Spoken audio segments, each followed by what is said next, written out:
siempre has sido fiel, me has sostenido y esperaré pacientemente, aunque la duda me atormente, yo no confío con la mente, lo hago con el corazón y esperaré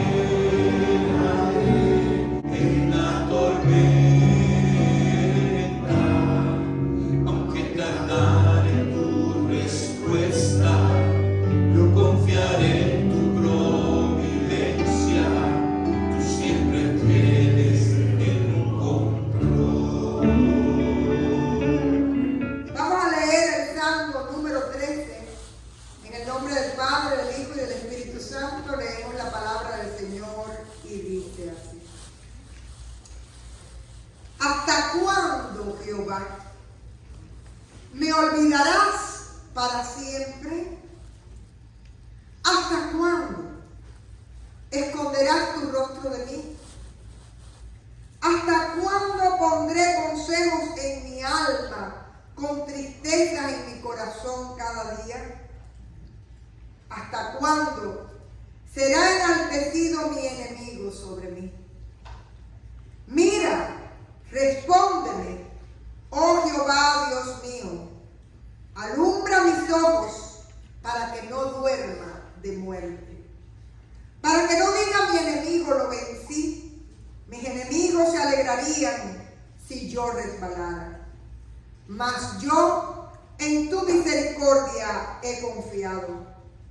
Mi corazón se alegrará en tu salvación. Cantaré a Jehová porque me ha hecho bien. Esta es palabra de Dios. Vamos a ver. Hermanos, vamos a entrar en un tema que creo que para todos nosotros es conocido. ¿Alguna vez usted le ha preguntado al Señor hasta cuándo?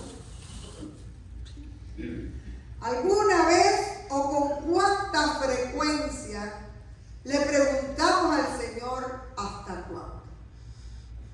Yo me incluyo en ese grupo de los hasta cuándo. Los que no conocen nuestra historia de familia, mi esposo llegó a este país en el año 2000 y nosotros creíamos que todo iba a ser muy rápido por el tipo de gestión que él estaba haciendo para la reclamación. Se cayeron las Torres Gemelas o las tumbaron y fueron 3 años donde yo no sé cuántas veces yo le pregunté al Señor ¿hasta cuándo? ¿Hasta cuándo? Y finalmente llegamos en estos días, cumplimos años de haber llegado, 20 años. En el 2003, el día 3 de octubre, llegamos por último la niña y yo, porque todos tuvimos que venir de poco a poco. Así que yo creo que yo he experimentado esta oración muchas veces, pero ustedes también. Porque ustedes también le preguntan al Señor con mucha frecuencia, ¿hasta cuándo? Porque sencillamente todos hemos tenido en nuestra vida periodos donde no vemos el final del túnel y no vemos la luz en medio de las tinieblas. Y en esos periodos de vida, esta pregunta es muy usual. ¿Hasta cuándo, Señor? ¿Hasta cuándo? Sin embargo, estas palabras son de David.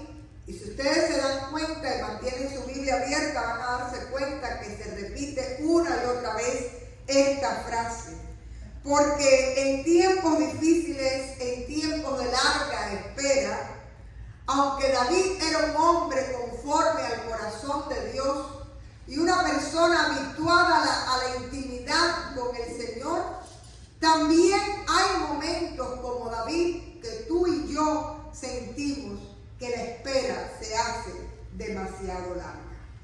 Sin embargo, aquí hay un ejemplo muy importante de que los justos también sufren y se presentan delante de Dios tal y como son, con sus dudas y con su clamor.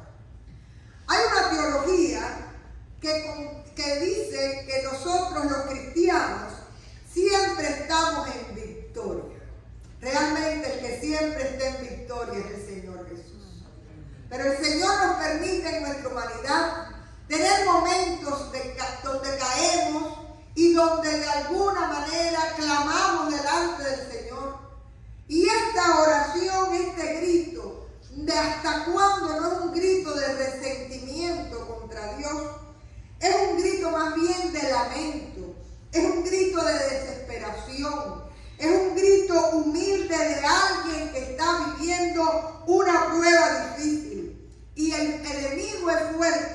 y él está cansado de luchar porque ya lleva mucho tiempo en esa situación.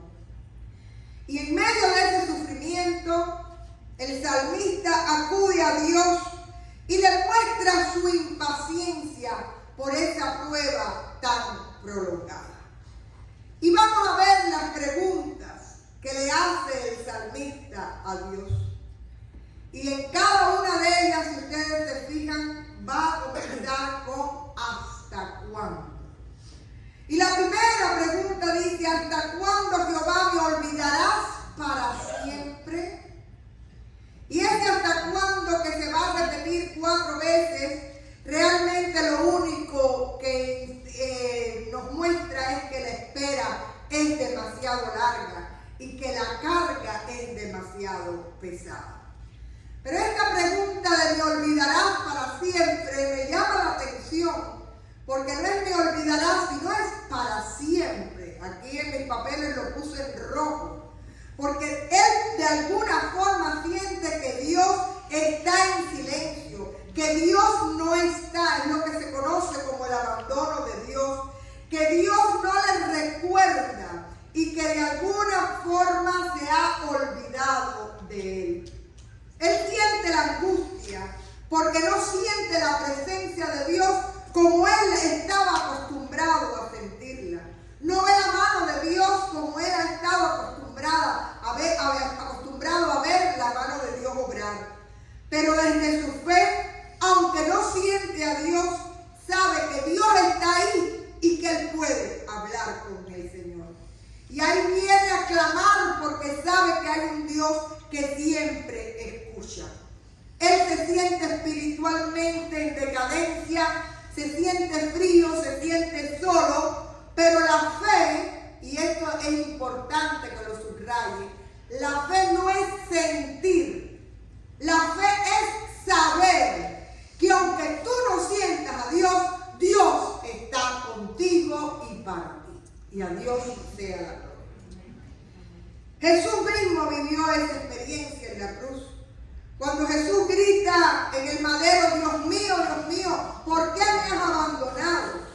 Es un momento en el cual el Señor clama porque la prueba es tan fuerte que su alma se siente desvanecer.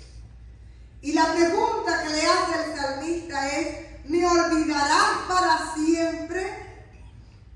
Y usted puede responder esa pregunta. Si el Señor te conoce desde antes de tu nacimiento, si el Señor te formó en el vientre de tu madre, si el Señor te conoce, te ha escogido, te ha llamado, te ha invitado a ser parte de su reino, si el Señor te llama hijo o hija, ¿puede Dios olvidarse de sus hijos? ¿Puede Dios no tener en cuenta a alguien que Él amó desde el principio, desde la eternidad y hasta la eternidad? Esa pregunta, el salmista sabía cuál era la respuesta, pero su clamor llevaba a decirle al Señor cómo se sentía de solo, de abandonado, de perdido en medio de la prueba que estaba viviendo. Y siguen las preguntas: ¿hasta cuándo esconderás de mí tu rostro? Es decir, no te veo, no te encuentro, ¿por qué estoy viviendo esta situación donde me parece que tú no estás? Y miren qué frase tan importante: ¿hasta cuándo pondré consejos en mi alma, con tristeza en mi corazón cada día? Es una frase muy interesante. La mente y las emociones muchas veces se confunden y se desorientan cuando estamos viviendo en pruebas y en aflicciones. Y la mente, que sabe que Dios está, que Dios es fiel, que Dios me ama, se deja llevar por la angustia de los sufrimientos. Y muchas veces nuestra vida se convierte en un caos de lucha mental, todo el tiempo con el problema fijo ahí delante de nuestros ojos, incluyendo la madrugada donde a veces perdemos el sueño. Pero las emociones son las que Dios está lejano y que Dios está en silencio, porque no somos buenos en saber esperar en Dios. Vivimos en una generación donde con un clic en la pantalla usted resuelve las cosas. Desde que inventaron eso del Amazon, yo les confieso que no compro casi nada que no sea por Amazon. Porque cuando ya te duelen los pies y el día se termina, tú buscas lo que necesitas, hasta productos de limpieza, ahí usted lo puede encontrar todo. Y en un clic, usted ya tiene el envío que le van a traer al otro día a su casa. Pero a veces el clic del Señor no funciona como nosotros queremos. Y las cosas no se resuelven con la rapidez que nosotros esperamos. Y nosotros tenemos prisa, pero Dios no la tiene. ¿Y saben por qué? Porque el tiempo de Dios no es nuestro tiempo. Nosotros vivimos en un cronos de horas, de días, de meses, pero Dios vive en un kairos, en la eternidad. Y los tiempos de Dios son los que son perfectos, aunque a nosotros nos parezcan largos. Así que, si hay una enseñanza en esta pregunta, es no dejar que las emociones hablen y rijan a la mente, porque su mente sabe que Dios es fiel y que Él está, y esa es su fe. No podemos dejarnos llevar por las emociones, y el salmista también lo decía: bendice alma mía Jehová y no olvides ninguno de sus beneficios. Cuando se te esté olvidando y te estés sintiendo mal y te estés sintiendo solo y te estés sintiendo agobiado, no olvides el Dios que ha sido fiel a lo largo de tu vida y que sigue siendo fiel y sigue conociendo tu nombre y llevándote en la palma de su mano. Dice la otra pregunta: ¿hasta cuándo será enaltecido mi enemigo sobre mí? Hermanos, no sabemos quién era el enemigo de David. De hecho, David era un guerrero. Pudo haber tenido enemigos físicos. Pero lo que sí sabemos es que en ese momento el salmista estaba dominado por sus emociones y por la desesperación. Y usted y yo también, en medio de nuestras pruebas, tenemos nuestros propios enemigos. Y no podemos dejar que nuestro ser interior sea dominado por esa angustia, por ese temor. Y lo que hace el salmista es lo que tenemos que aprender a hacer. Aquí en el verso 3 vemos que el salmista va y apela su causa delante de Dios. David sabía que estaba mal. Fue a reconocer su condición en oración ante Dios. Y cuando no vemos la salida, ahí está Dios para escuchar el clamor de David, pero también el clamor de cada uno de nosotros. Y ante la sensación de olvido de Dios, ante la depresión, ante la angustia, ante el cansancio existencial, vuelve David el rostro al Señor, y también nosotros podemos volverlo, porque desde lo más profundo del corazón nosotros sabemos que somos hijos de un Dios de amor, un Dios que nunca nos falta y un Dios que es fiel. Y el próximo verso 3 me llama la atención porque me recuerda cuando los niños están hablando con sus padres y tú estás hablando en otra cosa y te toman la cara y te la viran para que tú les prestes atención. Y el salmista lo que hizo fue: mírame, respóndeme, oh Jehová, Dios mío, alumbra mis ojos para que no duerma de muerte. Hay imperativos en esa frase. Atiéndeme, Señor, estoy hablando contigo, mírame, respóndeme. Y esta frase de alumbra mis ojos es extraordinaria, porque quiere decir que no tanto él le teme a vivir la situación, sino a no estar iluminado por Dios en medio de la necesidad y de la situación que está viviendo, a no entender la voluntad de Dios para su vida, a no disfrutar de la perspectiva divina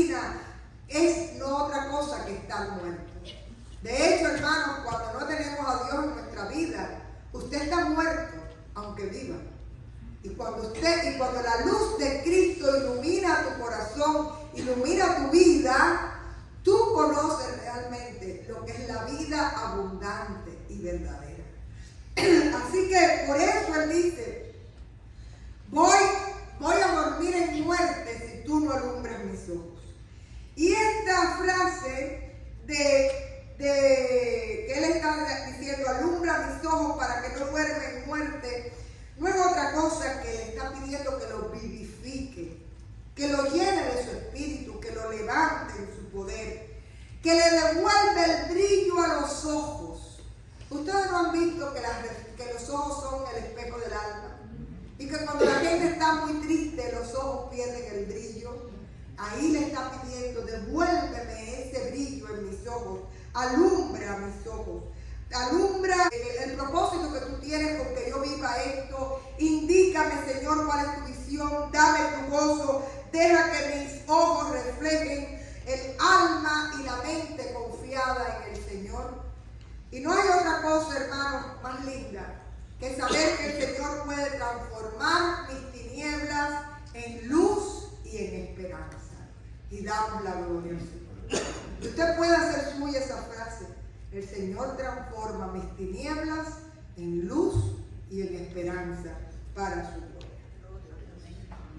Vamos directamente a lo que es el acto de confianza del salmista. El verso 5. Mas yo en tu misericordia he confiado. Comienza así diciendo ese verso.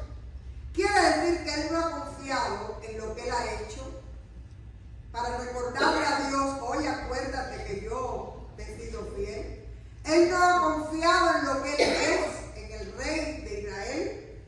Él no ha confiado en lo que va a hacer, porque cuando la gente está en prueba promete lo que después no va a cumplir.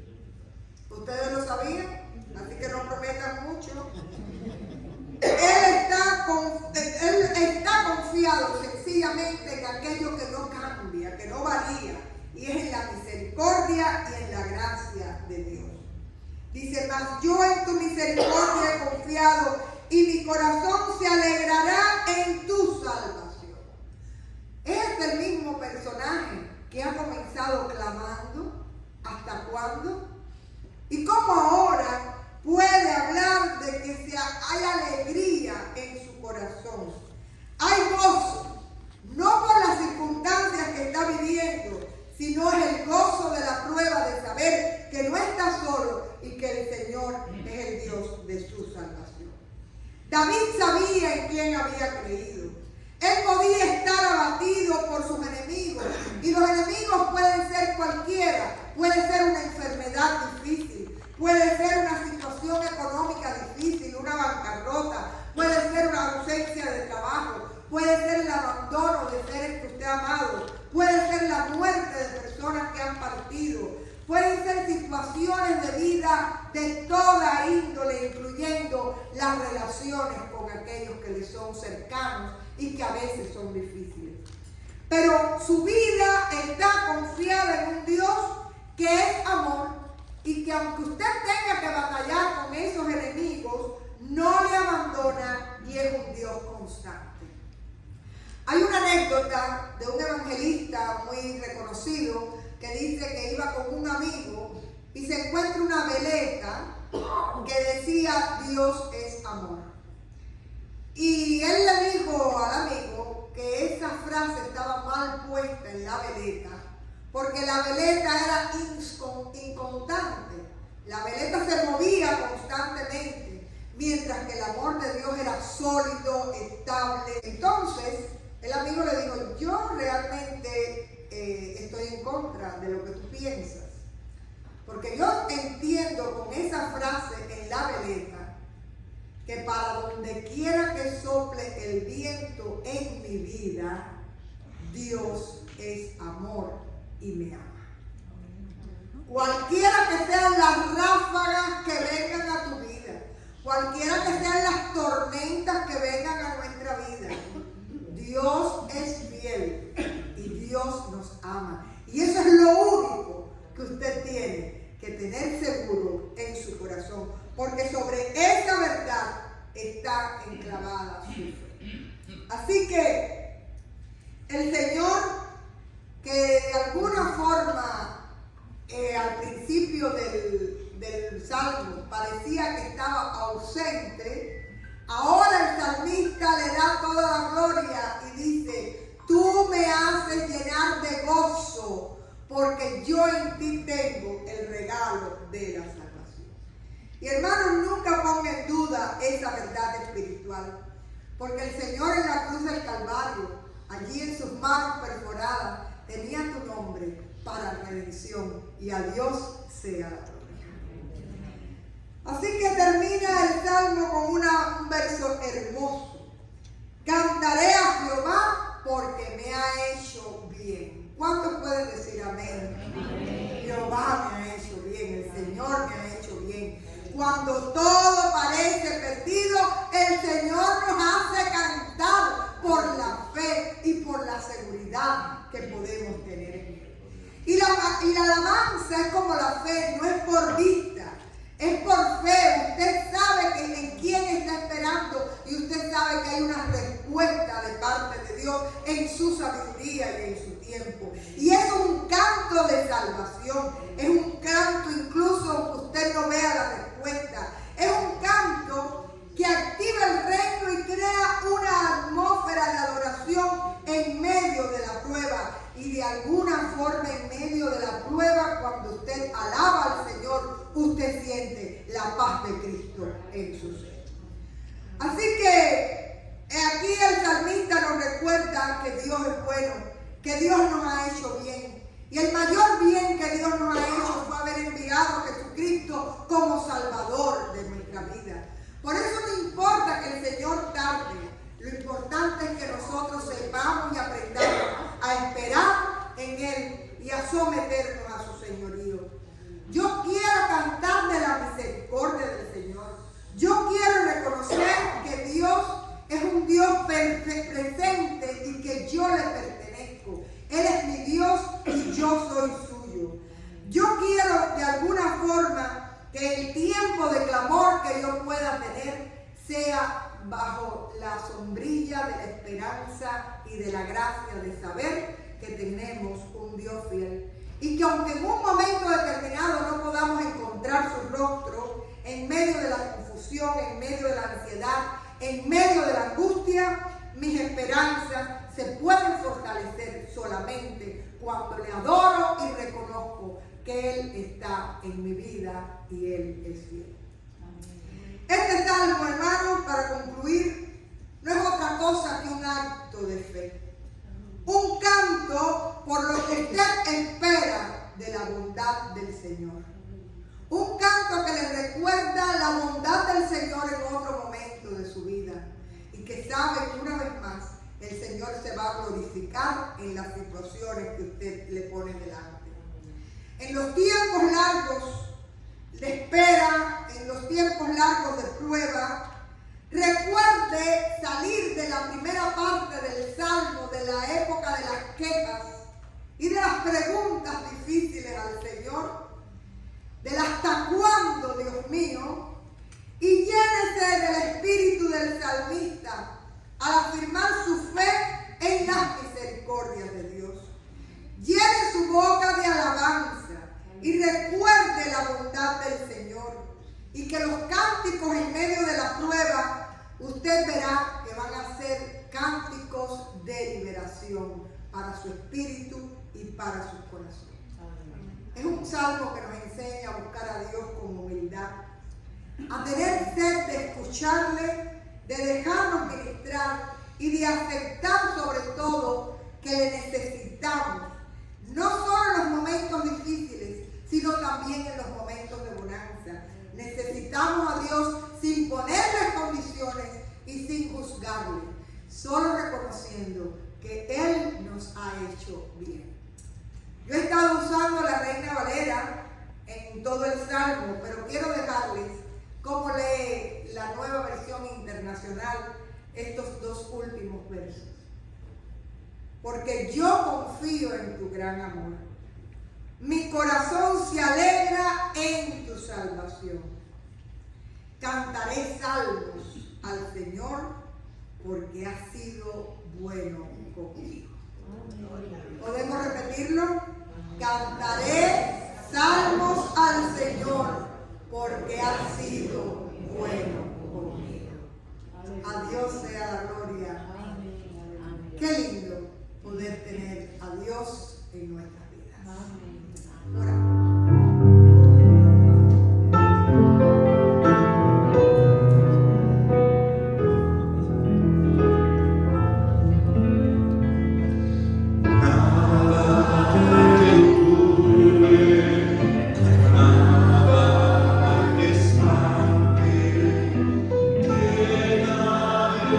Yeah.